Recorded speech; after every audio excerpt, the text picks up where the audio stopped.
बिस्मिल्लाहिर्रहमानिर्रहीम अस्सलाम वालेकुम स्टूडेंट्स। हमने north America, south America, Africa, Europe और अब हम एशिया पढ़ रहे हैं और हमने ऑस्ट्रेलिया भी पढ़ लिया। इस तरह हमारी वर्ल्ड ज्योग्राफी कंप्लीट हो जाएगी इंशाल्लाह। फिर हम नेक्स्ट सब्जेक्ट की तरफ जाएंगे। आपसे रिक्वेस्ट ये है कि आप इससे फ़ायदा उठाएं। यही चीज़ें बिल्कुल अकेडमीज़ में पढ़ाई जा रही हैं जिसमें आप पैसे भर के पढ़ते हैं।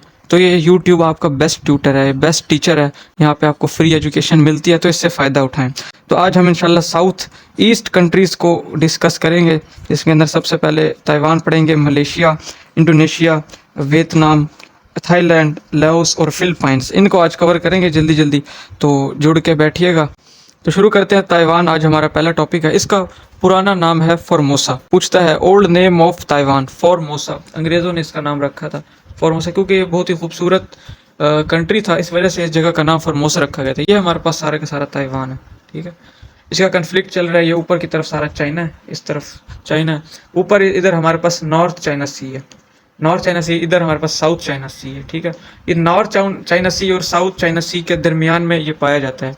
बेसिकली अगर बात कर ली जाए ये पानी कौन से समंदर का है, तो ये सारा पैसिफिक ओशन है। इधर हमारे पास सारे का सारा ये पैसिफिक ओशन है। ऑफिशियल नेम पूछा गया कि न्यू नेम हो या ऑफिशियल नेम ऑफ ताइवान क्या है। कागजात में जो ताइवान का नाम है वो रिपब्लिक ऑफ चाइना, याद रखिएगा, ROC, रिपब्लिक ऑफ चाइना इसका नाम है। इसका कैपिटल का नाम है टैपी सिटी। इस जगह पे ये वाक़ है, टैपी सिटी, याद रखिएगा।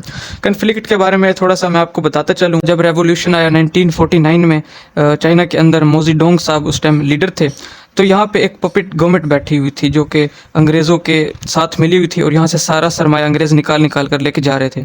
तो उस हुकूमत के ख़िलाफ़ रेवोल्यूशन आया और वो हुकूमत जाके रहने लगी इस जगह पे हमारे पास ताइवान में। तो इन्होंने जो मोजीडोंग साहब, इन्होंने चाइना का नाम रख दिया न्यू नाम PRC, people Republic of China. और जो यहाँ पे हुकूमत आई थी ताइवान, इन्होंने नाम रख लिया जी ROC, रिपब्लिक ऑफ चाइना, याद रखिएगा।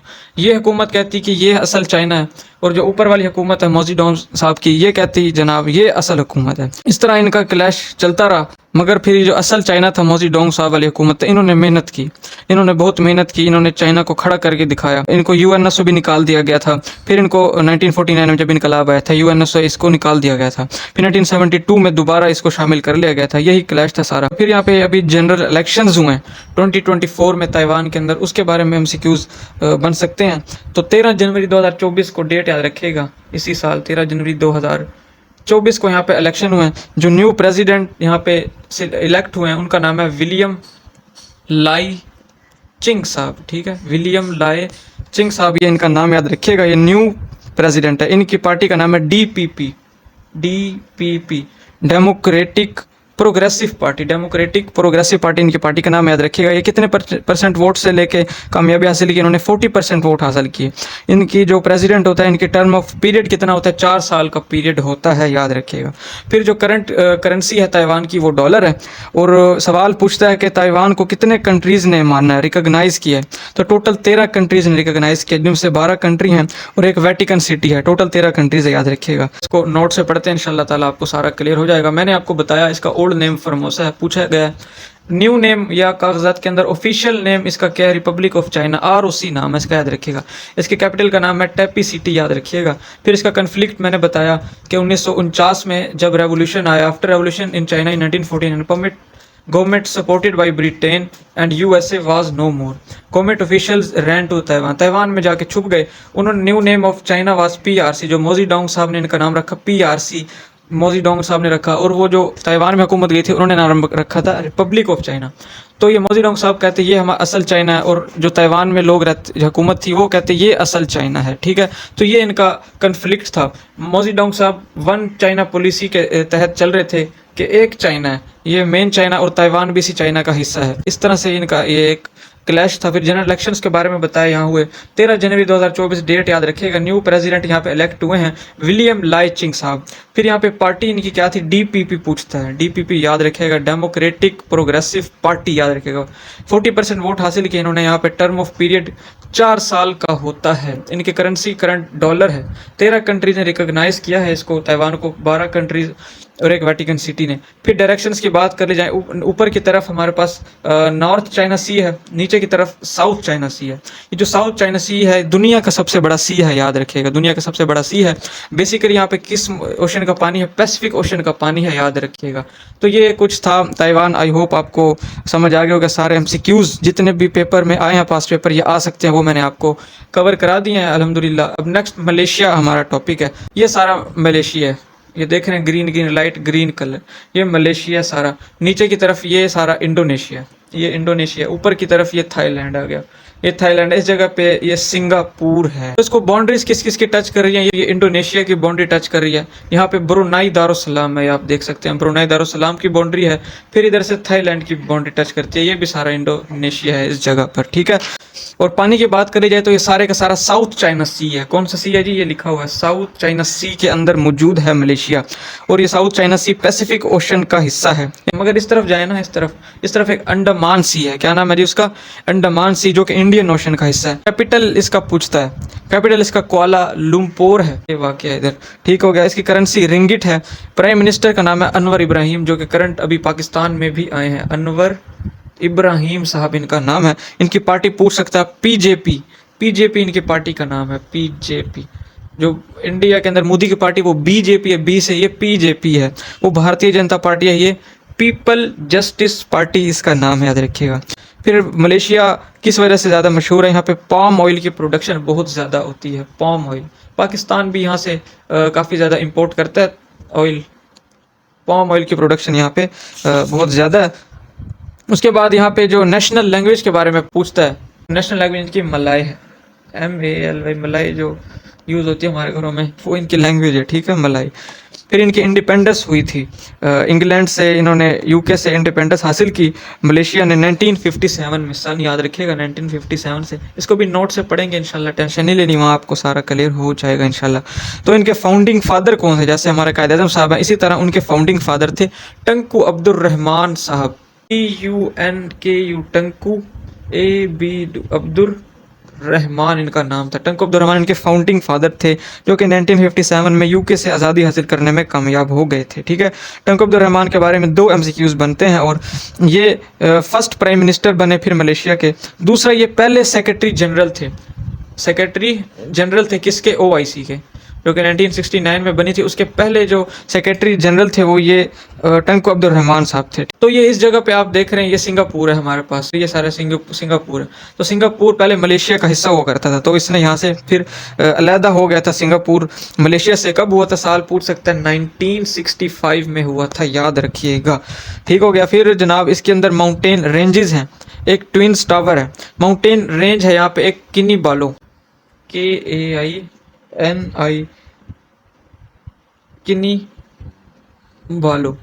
किनीबालो पूछता है कहाँ पे माउंटेन रेंज है? ये तो ये मलेशिया के अंदर है, और मलेशिया की सबसे ऊंची पीक यहाँ पे है, किनीबालो, माउंट किनीबालो।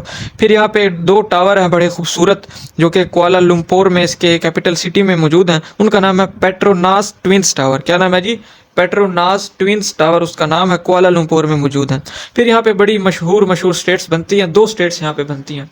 एक स्टेट बनती है, ये स्टेट बन रही है। स्टेट पानी की तंग पट्टी होती है, जो कि 2 पानी के जो बॉडीज़ होती हैं, वाटर बॉडीज़ को मिला रही होती है, और 2 खुश्की के हिस्सों को जुदा कर रही होती है। तो दुनिया की ये सबसे लंबी स्ट्रेट है, इसका नाम है स्ट्रेट ऑफ मलाक्का। क्या नाम है जी? Strait of Malacca. इसकी लेंथ पूछता है 800 किलोमीटर इसकी लेंथ है, 800 किलोमीटर इस स्ट्रेट की लेंथ है। तो ये कौन कौन से पानी वाटर बॉडीज़ को मिला रही है? तो ये बेसिकली पैसिफिक ओशन है इस तरफ सारा ऊपर, और इस तरफ इंडियन ओशन है। पैसिफिक ओशन या इंडियन ओशन को मिला रही है। और एक और तरह भी पूछ सकता है, यहाँ पे साउथ चाइना सी है, ये पैसिफिक ओशन का हिस्सा है। उस तरफ अंडमान सी है, AND, अंडमान सी। अंडमान सी और साउथ चाइना सी को ये स्ट्रेट मिलाती है, या पैसिफिक ओशन या इंडियन ओशन, ये दोनों ऑप्शन ठीक हैं, ठीक है। सेपरेट किसको करती है स्ट्रेट? ये ऊपर की तरफ मलेशिया और नीचे इंडोनेशिया, मलेशिया और इंडोनेशिया के दरमियान है, या उनको जुदा कर रही है ये स्ट्रेट? तो ये सवाल बनता है। उसके बाद यहाँ पे जोहर स्ट्रेट बनती है, जो कि सिंगापुर और इसके मलेशिया के दरमियान में है, ठीक है। ये इधर स्टेट है, जोहर स्टेट। पूछता है कहाँ पे है?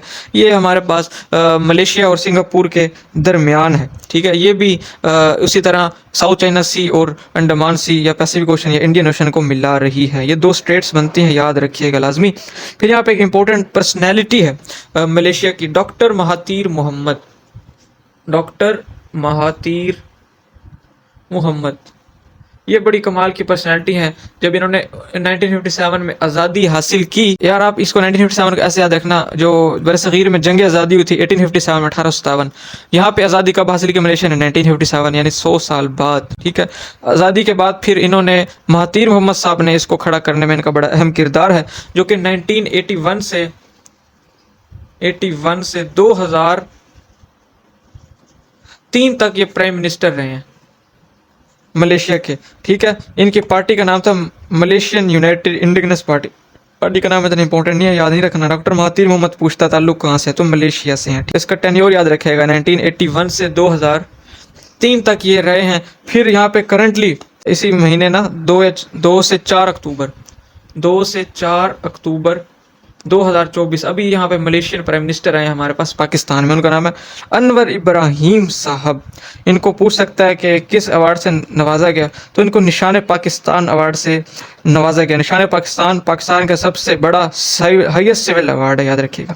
इनका मिलने का पर्पस क्या था? इन्होंने कोऑपरेशन पे बात की कि डिफेंस, सिक्योरिटी, साइंस, टेक्नोलॉजी, जो रिन्यूएबल एनर्जी है, tourism, anti corruption, palm oil की जो एक्सपोर्ट इंपोर्ट है, उसके बाद ये जो मीट है, दूध है, इसके एक्सपोर्ट इंपोर्ट पे बात की कि इसको बढ़ाया जाए। ठीक है, अभी जो ट्रेड वॉल्यूम है करंटली पाकिस्तान का 1.4 बिलियन है, 1.4 बिलियन डॉलर्स, याद रखिएगा। इस पे बात की है करंटली जो 2023 की बात कर रहा हूँ, ठीक है, 2023 की। तो इसको बढ़ाने की, इसको कई ज़्यादा बिलियन तक बढ़ाने की बात की गई है।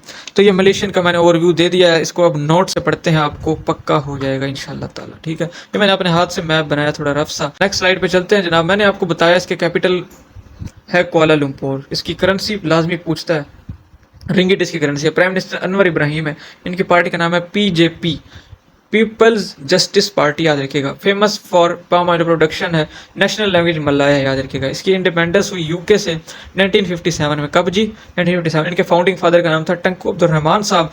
टंकू अब्दुल रहमान साहब के बारे में एमसीक्यूज बनते हैं, ये पहले प्राइम मिनिस्टर हैं और फाउंडर ऑफ मलेशिया हैं। ठीक है, दूसरा एमसीक्यूज बनता है, ये पहले सेक्रेटरी जनरल हैं ओआईसी के। पहले सेक्रेटरी जनरल कौन है? ओआईसी के टंकू अब्दुल रहमान साहब। ओआईसी की फाउंडिंग डेट क्या? 1969, याद रखिएगा। फिर यहाँ से सिंगापुर मलेशिया से अलहदा हुआ था 1965 में, डेट याद रखिएगा 1965। फिर यहाँ पे मलेशिया की डायरेक्शंस के बारे में बात की। मलेशिया क्योंकि दो जगह पे मौजूद है, मैंने मैप से आपको दिखाया। एक जगह से ये इंडोनेशिया के साथ बॉर्डर शेयर करता है और एक तरफ से थाईलैंड के साथ बॉर्डर शेयर कर रहा है। साउथ ईस्ट एशिया का कंट्री है, साउथ ईस्ट एशिया का ये कंट्री है जो हम पढ़ रहे हैं, और ये साउथ चाइना सी के दरमियान में मौजूद है, साउथ चाइना सी के अंदर मौजूद है। उसके दूसरी तरफ अंडमान सी भी हमारे पास मौजूद है। ठीक है, नेक्स्ट स्लाइड पे चलते हैं। फिर यहाँ पे माउंटेन रेंजेस मैंने बताए। माउंट किनीबालो मलेशिया के अंदर एक पीक है, माउंटेन पीक है, माउंटेन रेंज कह लो।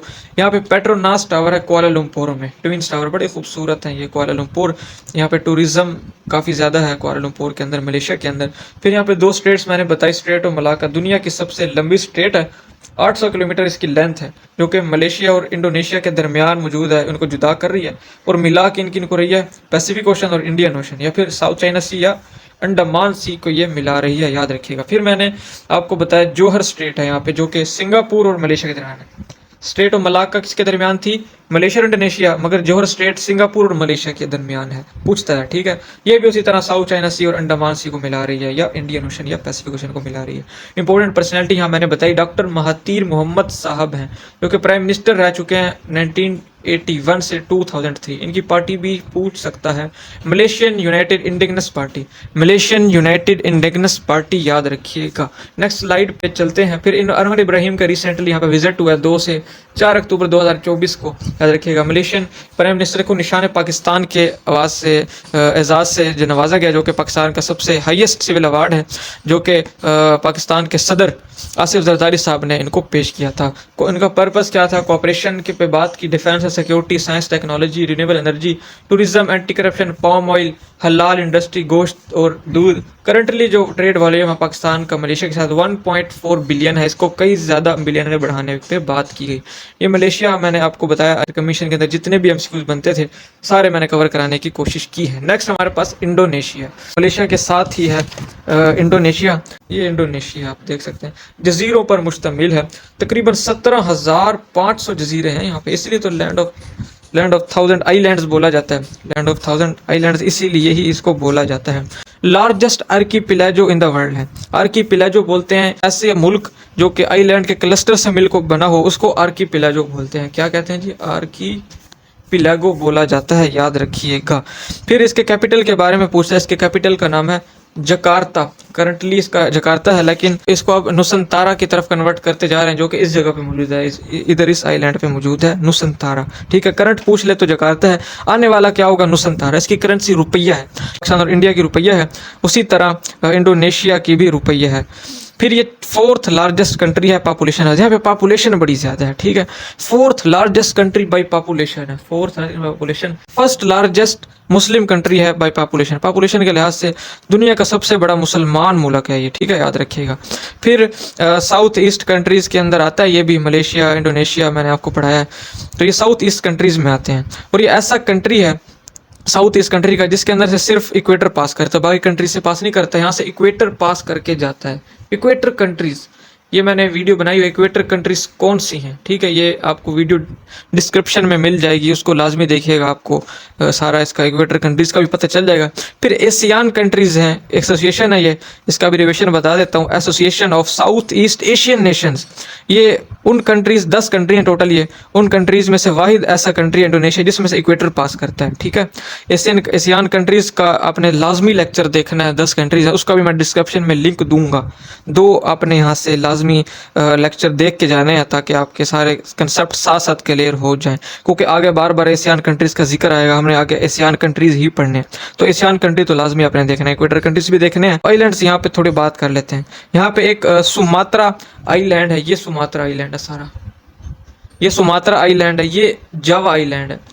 सवाल पूछता है कि जो जकार्ता है वो कौन सा आइलैंड पे आता है, तो जावा आइलैंड पे आ जाता है, GAV, जावा आइलैंड पे ये आता है। उसके बाद फिर यहाँ पे बोर्नियो आइलैंड है, BORNO, बोर्नियो आइलैंड। ठीक है, बोर्नियो आइलैंड के ऊपर जो नेक्स्ट आने वाला इनका कैपिटल होगा नुसंतारा, वो बोर्नियो आइलैंड पे है। ठीक है, फिर यहाँ पे एक बाली एक आइलैंड है, इस जगह पे बनता है छोटा सा, ये भी बड़ा ही इंपॉर्टेंट है, इसके बारे में नेक्स्ट टॉपिक को मैं बताऊंगा अभी। फिर यहाँ पे इंडिपेंडेंस हुई थी, इंडोनेशिया भी आज़ाद हुआ है, नेदरलैंड्स के ये कब्जे में था इंडोनेशिया। इन्होंने 1945 में आज़ादी हासिल की थी, 1945 हमारे पाकिस्तान से 2 साल पहले 1945 में नेदरलैंड से आज़ादी हासिल की। इनके जो फाउंडिंग फादर थे, जैसे हमारे कायद-ए-आज़म, उनका नाम था सुकार्नो, SUKARNO, सुकार्नो इनका नाम था। इनके बारे में भी 2-3 MCQs बनते हैं, ये मैं बता देता हूँ। पहले प्रेसिडेंट थे ये इंडोनेशिया के, उसके बाद ये ऐसे प्रेसिडेंट थे जो कि पाकिस्तान को इन्होंने सबसे पहले विजिट किया आज़ादी के बाद। सवाल 2-3 तरह पूछता है कि पहला प्रेसिडेंट कौन है जिसने पाकिस्तान को विजिट किया आज़ादी के बाद। फिर पूछता है कौन सा हेड ऑफ स्टेट था जिसने पाकिस्तान को विजिट किया आज़ादी के बाद। तो अगर प्रेसिडेंट या सदर की बात कर ली जाए तो सुकार्नो साहब थे, इन्होंने जनवरी 1950 में की थी सदर, जनवरी 1950 में। फिर 2 महीने बाद मार्च के अंदर शाह ईरान आए थे 1950 में, ये जनवरी 1950 और निचला मार्च 1950 में ये आए थे। अगर हेड ऑफ द स्टेट पूछ लिया जाए तो वो अमीर ऑफ कुवैत थे जिन्होंने पाकिस्तान को सबसे पहले विजिट किया, 1947 में इन्होंने विजिट किया था, याद रखिएगा। कौन थे जी? अमीर ऑफ कुवैत, ये तो लाजमी काफ़ी दफ़ा पूछा गया, अमीर ऑफ कुवैत। ईस्ट तैमूर इस जगह पे मौजूद है, ये भी एक आइलैंड है, ये एक आइलैंड है, ये भी ये से इंडोनेशिया से अलहदा हुआ था। कब अलहदा हुआ था? 2002 में, जब 21वीं सदी स्टार्ट हुई 2002 में, तो ये अलहदा हुआ। और 21वीं सदी का ये पहला मुल्क था जो कि दुनिया के नक्शे पे जाहिर हुआ। ये 21वीं सदी शुरू हुई थी ना अभी, ये 2001-2002, तो ये पहला कंट्री है जो कि इस सदी में वर्ल्ड मैप पे जाहिर हुआ। तो ये सवाल पूछा गया। बाली है यहाँ पे, मैंने आपको बताया इस जगह पे बाली है। ये दुनिया का ऐसा आइलैंड है जहाँ पे हिंदू पॉपुलेशन सबसे ज़्यादा है। ये ऐसा आइलैंड है, पूछा गया है कि ऐसा आइलैंड जहाँ पे हिंदू पॉपुलेशन सबसे ज़्यादा है वो कौन सा, तो बाली है। जो यहाँ पे वर्ल्ड G20 समिट हुई है 2022 की, वो इंडोनेशिया में हुई थी। इंडोनेशिया के अंदर कौन सी जगह थी? इसी बाली में हुई थी। यहाँ पे चाइनीज़ प्रेसिडेंट जी जिनपिंग साहब और अमेरिकन प्रेसिडेंट यहाँ पे मुलाकात हुई थी, इसलिए बड़ा ही अहमियत की हामिल थी ये समिट। तो पूछता है 2022 की समिट कहाँ हुई थी, तो बाली में हुई थी। 2023 की अगले साल वाली समिट इंडिया में हुई थी, न्यू दिल्ली में हुई थी। ठीक है, यहाँ पे स्टेट्स बनती हैं, जैसे कि मैंने पिछले टॉपिक मलेशिया वाले में भी बताया, ये स्टेट बनती है स्टेट ऑफ मलाक्का। इधर स्टेट ऑफ मलाका बनती है इंडोनेशिया और इसके दरमियान। वर्ल्ड लार्जेस्ट स्टेट है ये, मैंने पहले बताते 800 किलोमीटर इसकी लेंथ है। फिर जो एशियान कंट्रीज़ हैं, जो आप अभी वीडियो लाजमी देखिएगा, उसका हेड क्वार्टर यहाँ जकार्ता में है। एशियान का हेड क्वार्टर कहाँ पे है? जकार्ता में, याद रखिएगा। ये मैंने मैप से आपको ओवरव्यू दे दिया, इसको नोट से पढ़ते हैं इंशाल्लाह। इसको लैंड ऑफ 1000 आइलैंड्स कहा जाता है, पूछा गया सवाल काफ़ी मरतबा। इसका करंट कैपिटल जकार्ता है। नेक्स्ट आने वाला नुसंतारा है, ठीक है, नुसंतारा। ये जावा आइलैंड में है और ये हमारे पास बोर्नियो आइलैंड में होगा। फिर इसकी करेंसी रुपया है। लार्जेस्ट आर्किपिलाजो ऑफ द वर्ल्ड, आर्किपिलाजो मैंने बताया, जो ऐसा आर्किपिलाजो ऐसा कंट्री होता है जो कि आइलैंड के क्लस्टर से मिलकर एक कंट्री बनता है। दुनिया का चौथा बड़ा कंट्री है पॉपुलेशन वाइज, पॉपुलेशन बड़ी है यहाँ पे। पहला मुसलमान मुल्क है जो सबसे बड़ा है पॉपुलेशन वाइज, दुनिया का सबसे बड़ा मुसलमान मुल्क है पॉपुलेशन वाइज। तो साउथ ईस्ट कंट्रीज में आता है, एशियान कंट्रीज में आता है। तो ये ऐसा कंट्री है साउथ ईस्ट कंट्री का और एशियान कंट्री का जिसमें से सिर्फ इक्वेटर पास करता है, ठीक है। इक्वेटर कंट्रीज की वीडियो डिस्क्रिप्शन में होगी आपके। फिर फेमस आइलैंड के बारे में बताया, इसको तकरीबन 17,500 आइलैंड पे ये मुश्तमिल है। फिर इसको सुमात्रा आइलैंड्स है, जावा आइलैंड है, बोर्नियो आइलैंड्स है, बाली आइलैंड्स है, ठीक हो गया। ईस्ट तैमूर इसका था वो अलहदा हो गया। फिर जावा आइलैंड पे मैंने बताया जकार्ता मौजूद है, बोर्नियो आइलैंड पे नुसंतारा मौजूद है। फिर इंडिपेंडेंस इसने हासिल की 1945 में पाकिस्तान से 2 साल पहले, बस नेदरलैंड से। किसका कब्जा था यहाँ पे? इंडोनेशिया पे था नेदरलैंड्स का, और मलेशिया पे किसका कब्जा था? इंग्लैंड का था, यूके का था। यहाँ पे सुकार्नो इसके फाउंडिंग लीडर थे, फर्स्ट प्रेसिडेंट रहे। फिर सुकार्नो ऐसे was first president who visited Pakistan first. कब किया? 1950, जनवरी 1950 में, पहले प्रेसिडेंट। उसके बाद फिर 2 महीने बाद शाह ईरान आए, मार्च 1950 में, ठीक हो गया। अगर हेड ऑफ द स्टेट पूछ ले तो हेड ऑफ स्टेट हमारे पास अमीर ऑफ कुवैत थे। इन्होंने 1947 में, उसी साल ही, आज़ादी के साल ही इन्होंने विजिट कर लिया था, अमीर ऑफ कुवैत। नेक्स्ट यहाँ पे बनता है जनाब ईस्ट तैमूर, 2002 में अलहदा हो गया था इंडोनेशिया से। तो ये पहला कंट्री था, पूछा गया सवाल 21वीं सेंचुरी का, जो कि वर्ल्ड मैप पे जाहिर हुआ था। फिर मैंने बाली के बारे में बताया, ये एक ऐसा आइलैंड है जहाँ पे दुनिया की हिंदू पॉपुलेशन सबसे ज़्यादा मौजूद है। वर्ल्ड G20 समिट जो 2022 वाली थी वो यहाँ पे हुई थी बाली में, और इंतहाई अहमियत की हामिल है यहाँ पे जी जिनपिंग साहब और अमेरिकन जो प्रेसिडेंट है उनकी मुलाकात हुई। तो ये लाजमी सवाल पूछ सकता है बाली वाला। बाली में हुई थी 2022 वाली में। जो नेक्स्ट साल 2023 की G20 समिट हुई थी वो इंडिया में हुई थी। कौन से शहर में हुई थी? न्यू दिल्ली में हुई थी, याद रखिएगा। फिर यहाँ पे स्टेट्स बनती हैं। स्ट्रेट ऑफ मलाका 800 किलोमीटर इसकी लेंथ है, वर्ल्ड लॉन्गेस्ट स्ट्रेट है, याद रखिए। इसका हेडक्वार्टर एशियान के जकार्ता में। ये हमारे पास आज इंडोनेशिया था। नेक्स्ट टॉपिक हमारे पास वियतनाम है। वियतनाम, यहाँ पे वार ऑफ वियतनाम हुई थी। यहाँ पे अमेरिका को बड़ी मार लगी थी वियतनाम में, ठीक है। वियतनाम का आपको मैप पहले समझा देता हूँ आपको। तो ये सारा हमारे पास वियतनाम है, वियतनाम है। ऊपर की तरफ चाइना है। तो ये साउथ ईस्ट कंट्रीज में ही आता है। जो अभी हमने मलेशिया इंडोनेशिया पढ़ा वो इधर नीचे की तरफ मौजूद है। इस तरफ नीचे जाए ना थोड़ा सा और, तो आप ये देख रहे होंगे नॉर्थ वियतनाम और साउथ वियतनाम यहाँ पे लिखा हुआ है। बेसिकली आजकल तो ये एक ही वियतनाम है, लेकिन पास्ट में जाएं तो ये 2 वियतनाम बन गए थे, नॉर्थ वियतनाम और साउथ वियतनाम। तो ये मैं सारा आपको आज बताऊंगा वियतनाम के बारे में। इसका कैपिटल का नाम है हैनोई, HANOI। हैनोई इसके कैपिटल का नाम है, याद रखिएगा। पूछता है वियतनाम कैपिटल का नाम क्या है जी? हैनोई। करेंसी यहाँ की डोंग है, DONG, डोंग। और सराइकी में डोंग को कहते हैं डंडा को, डंडा, मोटा डंडे को डोंग कहते हैं। यहाँ से इसका नाम रखिएगा। वियतनाम में डंडा चलता ही डांग। फाउंडिंग फादर इसके कौन थे? हो ची मिन साहब। उन्होंने भी आज़ादी हासिल की थी फ्रांस से। यहाँ पे कब्जा किसका था? फ्रांस का। किसका कब्जा था जी? फ्रांस का कब्जा था। इन्होंने भी 1945 में आज़ादी हासिल की, 1945। इंडोनेशिया और वियतनाम दोनों ने एक ही साल आज़ादी हासिल की, पाकिस्तान से 2 साल पहले। इनके फाउंडिंग फादर जो थे वो थे हो ची मिन साहब। पूछता है हो ची मिन साहब का ताल्लुक कहाँ से? अभी करंटली पेपर हुआ है हफ्ता पहले एक, उसमें भी ये सवाल पूछा था, हो ची मिन का ताल्लुक कहाँ से है? वियतनाम के फाउंडिंग फादर हैं ये। फिर यहाँ पे वियतनाम वार हुई है। वियतनाम वार के बारे में आपको बताता चलो, 1955 में स्टार्ट हुई, 1975 तक चली, ठीक हो गया। बेसिकली ये जो वार थी ना, ये आइडियोलॉजीज की वार थी, ठीक हो गया। जो ऊपर वाला आप नॉर्थ वाला देख रहे हैं, ये नॉर्थ वियतनाम और ये साउथ वियतनाम। नॉर्थ वियतनाम में जो लोग कंसेप्ट मानते थे, ऊपर क्योंकि चाइना है, चाइना का असर और रसूख था, ये कम्युनिज्म वाले आइडियोलॉजी को मानते थे। और नीचे में जो साउथ वियतनाम है, यहाँ पे कैपिटलिज्म वाला आइडियोलॉजी मानी जाती थी, जो कि अमेरिका की सपोर्टेड आइडियोलॉजी थी। तो यहाँ पे अमेरिका का असर रसूख था साउथ वियतनाम में। ऊपर नॉर्थ में चाइना और रशिया का असर रसूख था, क्योंकि चाइना और रशिया में भी कम्युनिज्म वाला आइडियोलॉजी चल रही थी। फिर ये बट गया था नॉर्थ वियतनाम में और साउथ वियतनाम में। तो ये जहाँ पे ये देख रहे हैं, ये लाइन जहाँ से ये डिवाइड हो रहा है, इस लाइन के बारे में एमसीक्यूज पूछता है कि नॉर्थ वियतनाम और साउथ वियतनाम को किस लाइन ने डिवाइड किया। तो 17th पैरेलल लाइन है, याद रखिएगा 17th पैरेलल लाइन इसका नाम है। इंतहाई इंपॉर्टेंट एमसीक्यूज है ये। फिर यहाँ पे जंग हो गई, लेकिन जो विनर रहा वो ऊपर नॉर्थ वियतनाम वाले कम्युनिस्ट के जो आइडियोलॉजी थी जिनकी, जो कि रशिया और चाइना के सपोर्टेड थे, वो जीत गए। जो ये अमेरिका का सपोर्टेड था साउथ वियतनाम, इन्होंने बुरी तरह यहाँ मार खाई। यूएसए ने जनाब वैसे जंग तो शुरू हुई थी 55 में, लेकिन 64 में तकरीबन 9 साल बाद यहाँ पे अमेरिका ने, जंग चल रही थी, अमेरिका ने 60,000 अपने फौजी भेजे थे साउथ वियतनाम में लड़ने के लिए। कितने जी? 60,000 वियतनाम। इनको बुरी तरह मारा, इन फौजियों को, अमेरिकन फौजी को। सिर्फ 2,000 बच गए थे, 58,000 फौजियों को मार दिया। ठीक है, 2,000 बच गए जब, तो ये फिर भागे जान बचा के।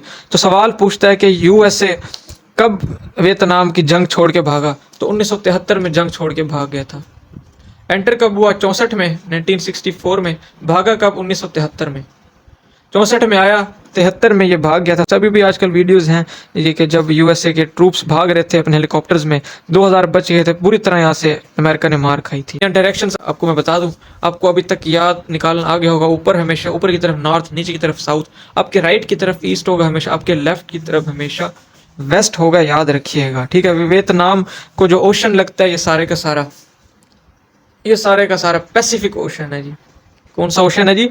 पैसिफिक ओशन है। और ये साउथ चाइना सी का पानी है सारा। ये देख रहे हैं ना, साउथ चाइना सी लिखा हुआ है, साउथ चाइना सी का पानी है। साउथ चाइना सी आपको पता है पैसिफिक ओशन में है ये। फिर यहाँ पे गल्फ बनती है, गल्फ ऑफ टंकिन। गल्फ वो होती है जो 3 तरफ से खुश्की, ये 1 खुश्की, ये 2 खुश्की, ये 3 खुश्की, इस तरफ से सारा पानी। गल्फ ऑफ टंकिन इसका नाम। पूछता है कहाँ पे है, किन 2 मुल्कों मिलकर बनाते हैं? तो ये चाइना, ये देख रहे हैं चाइना और वियतनाम, चाइना और वियतनाम मिलके गल्फ ऑफ टंकिन बनाते हैं। अच्छा, अब ये नॉर्थ और वियतनाम और साउथ वियतनाम नहीं है, अभी ये एक ही बन गया, मतलब एक ही वियतनाम हो गया था जंग के बाद। उसको नोट से जल्दी जल्दी पढ़ लेते हैं। इसका कैपिटल मैंने बताया हैनोई, वियतनाम। इस करेंसी डोंग है। फाउंडिंग फादर हो ची मिन साहब है। वियतनाम ने इंडिपेंडेंस हासिल की फ्रांस से, याद रखिएगा। इनका लीडर का नाम था हो ची मिन साहब। 1945 में इंडोनेशिया और वियतनाम ने एक ही साल आज़ादी हासिल की, पाकिस्तान से 2 साल पहले। यहाँ पे वियतनाम वार हुई 1955 से 1975 में। मैंने यहाँ पे उर्दू में बताया, इसको रीडिंग कर लेते हैं। It was of ideologies war. 2 ideologies, communism and capitalism, divided Vietnam into North Vietnam and South Vietnam. Russia and China supported North Vietnam and USA supported South Vietnam. ठीक है, फिर Vietnam was separated by 17th parallel line. तो ये divide हो गए थे, 17th parallel line ने इनको डिवाइड किया था। जो विनर रहा वो नॉर्थ वियतनाम था। फिर पूछता है यूएसए डायरेक्ट एंटर कब हुआ था वार में? 1964 में हुआ था। 55 में वैसे वार शुरू हो गई थी। USA entered in the war directly and sent 60,000 troops, 60,000 troops to South Vietnam. American troops were left only 2,000, 58,000 मार दिए थे। फिर अमेरिका यहाँ से भागा। 1973 में सवाल पूछता है। फिर 2 साल जंग और रही, फिर ये एक ही वियतनाम बन गया था, जंग खत्म हो गई थी। पूरे वियतनाम में कम्युनिज्म का फिर जो आइडियोलॉजी वो फिर आ गई थी। ठीक है, फिर डायरेक्शंस के बारे में मैंने बताया। पैसिफिक ओशन का पानी टच करता है, साउथ चाइना का पानी टच करता है। यहाँ पे गल्फ ऑफ टंकिन है, पूछता है चाइना और वियतनाम के दरमियान है, चाइना और वियतनाम के दरमियान मौजूद है। तो ये वियतनाम मैंने बताया दिया थोड़ा सा। नेक्स्ट हमारा टॉपिक है थाईलैंड। थाईलैंड ये इस जगह में मौजूद है, साथ ही इसके वियतनाम के बिल्कुल साथ है ये थाईलैंड। ये सारे एशियान के कंट्रीज हैं, आपने एशियान का लेक्चर लाजमी देखना है। ये थाईलैंड हो गया। इसके बाद हम लाओस भी पढ़ेंगे, फिर फिलिपाइन है वो भी पढ़ेंगे इंशाल्लाह। तो ये थाईलैंड के बारे में आपको मैं थोड़ा सा बता देता हूँ। इसकी जो डेट है, आज़ादी की डेट पूछता है, 5 दिसंबर इसकी आज़ादी की डेट है। इसको लैंड ऑफ फ्री पीपल कहा जाता है। क्या कहा जाता है जी? लैंड ऑफ फ्री पीपल इसको कहा जाता है। लैंड ऑफ वाइट एलिफेंट्स, ये पूछे गए हैं सवाल। लैंड ऑफ वाइट एलिफेंट्स किस ज़मीन को कहा जाता है? थाईलैंड को कहा जाता है। इसका कैपिटल का नाम है Bangkok, Thailand Bangkok. National flower इसका नाम है रच्चा फ्रूक, RAT से रच्चा फ्रूक इसके फ्लावर का नाम है। नेशनल फ्लावर पूछा गया ये रच्चा फ्रूक। बैंकॉक कौन से रिवर के बैंक पे मौजूद है? क्योफ्राया रिवर के बैंक पे ये मौजूद है, याद रखिएगा। उसके बाद फिर लाओस हमारा नेक्स्ट टॉपिक है। ये लाओस है। वियतनाम बताया, थाईलैंड बता दिया, ये लाओस है। लेओस के बारे में बताते हैं अभी। लेओस को कहा जाता है land of 1000 elephants. Land of white elephants वो थाईलैंड है, लेकिन लैंड ऑफ 1000 एलिफेंट्स लेओस है। पूछा गया सवाल, कैपिटल इसका है हमारे पास वाइंटियाने। क्या नाम है जी कैपिटल का नाम? वाइंटियाने इसके कैपिटल का नाम है। जो ये लेओस है ना, एशियन कंट्रीज का ऐसा मुल्क है जो कि वाहिद लैंड लॉक्ड कंट्री है, चारों तरफ से खुश्की लगती है इसको। इसके अलावा जितने भी मुल्क है ना, वियतनाम देख लो, इसको भी इधर समंदर लग रहा है। थाईलैंड को देख लो, इधर भी इसका ताल्लुक लगता है। फिलिपाइन है, उसको भी लगता है। फिर ये मलेशिया, इनको भी सारों को समंदर लगता है। लेकिन ऐसा वाहिद कंट्री है एशियान का लेओस जो कि लैंड लॉक्ड है। ये एमसीक्यूज बना है, ठीक है। उसके बाद फिलिपाइंस है, ये फिलिपाइन है हमारे पास। ऊपर की तरफ सारा चाइना आ गया, ये जापान आ गया, ठीक हो गया। अभी अभी हमने वियतनाम पढ़ा है, ये वियतनाम, थाईलैंड अभी पढ़ा है, ये साथ ही इसके फिलिपाइन है, इस तरफ थोड़ा सा है। नीचे की तरफ जाएं तो ये मलेशिया आ गया, ये इंडोनेशिया। आपको आई होप मैप समझ आ गया। ये सारे का सारा साउथ ईस्ट एशिया है, साउथ ईस्ट एशिया। तो फिलिपाइन आज हमारा टॉपिक है। फिलिपाइन के बारे में 2-3 एमसीक्यूज ही बनते हैं, ठीक है। इसको हम डिस्कस कर लेते हैं। फिलिपाइन के कैपिटल का नाम है मैनीला। सवाल ये पूछा गया है कि Manila is the capital and sea port of which country. Manila एक कैपिटल है और एक सी पोर्ट है किस कंट्री का? मैनीला फिलिपाइन। इसका यहाँ पे सिर्फ कैपिटल ही इंपॉर्टेंट है, फिलिपाइन का। एशियन कंट्रीज का ये मेंबर है फिलिपाइन, याद रखिएगा। तो स्टूडेंट्स आज के लिए इतना ही। अगर आपको लेक्चर पसंद आ रहा हो और आपकी इससे हेल्प हो रही है तो कमेंट में ज़रूर लिखिएगा यस। क्या लिखना है आपने? अगर आपकी हेल्प हो रही है तो यस लिखना है कमेंट में, वेट करूँगा। मिलते हैं नेक्स्ट लेक्चर में। अल्लाह हाफिज़।